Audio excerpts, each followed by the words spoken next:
Are you looking to awaken your dormant potentials and evolve spiritually? Then focusing on the chakras as you do your practices is a profound way. Hi, I'm Yogi Shambhu from Shambhu.co, and this is your Meditation Minute. Meditating on the chakras is a powerful practice.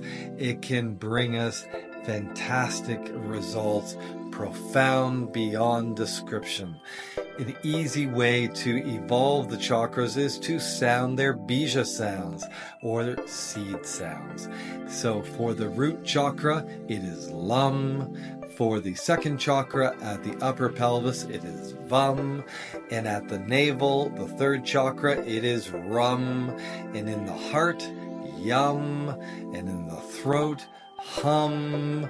And at the third eye, it is Om.